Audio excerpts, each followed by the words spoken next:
This is Kate. She was born with autism. Last year, she boarded a plane with her mother, Chanel Moonland. They were on their way home from Disneyland. Her mother decided to position her in the middle seat to stop her from opening and closing the window shutter. Moonland feared Kate's behavior would upset other passengers. As the plane filled, most people chose to sit away from Kate. That is, with the exception of one guy. He was dressed in a business suit and with a suitcase. As soon as Kate saw him sit next to her, she started calling her daddy. Her mother expected the stranger to ignore the little girl, but he did something awesome instead. Throughout the flight, the man looked after Kate.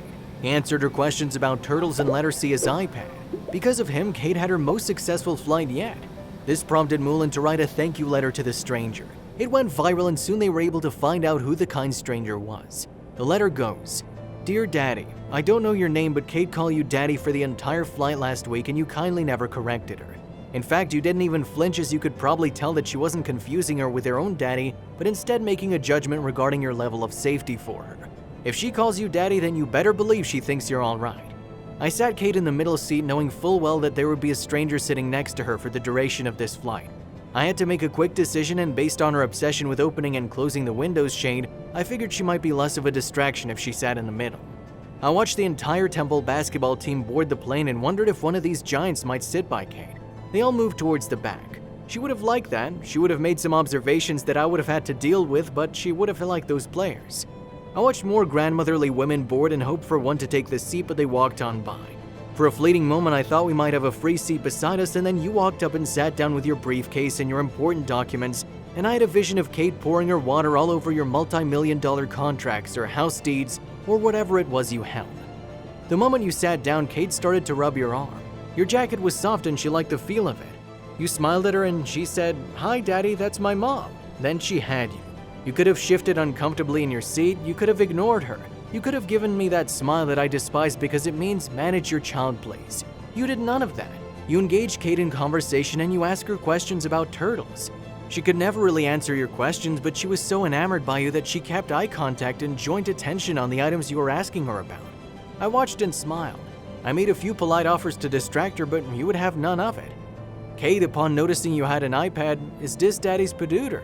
You, "This is my iPad, would you like to see it?" Kate, "To me?" I know she thought you were offering it to her to keep. Me, "Look with your eyes, Kate, that's not yours." "That's nice." You, upon noticing that Kate had an iPad, "I like your computer too, it has a nice purple case." Kate, "Daddy wanna be a bad guy?" She offered Shredder to you, and that, my friend, is high praise. You, "Cool." The interaction went on and you never once seemed annoyed.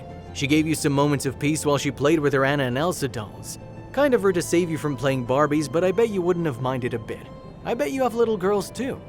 Not long before we landed, Kate had reached her limit. She screamed to have her seatbelt off, she screamed for me to open the plane door, and she cried, repeating, "Plane is closed," over and over. You tried to redirect her attention to her toys. She was already too far gone at this point, but the fact that you tried to help your new little friend made me emotional. In case you're wondering, she was fine the moment we stepped off the plane. Thank you for letting us go ahead of you. She was feeling overwhelmed and escaping the plane, and a big long hug was all she needed. So thank you.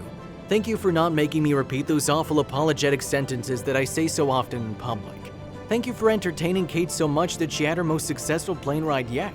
And thank you for putting your papers away and playing turtles with our girl.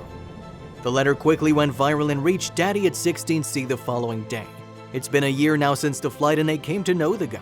His name is Eric Kunkel from New Jersey. He's married and is a parent himself. He has since become good friends with the Moonlands. Thanks to a kind stranger, a little girl had one awesome flight to remember.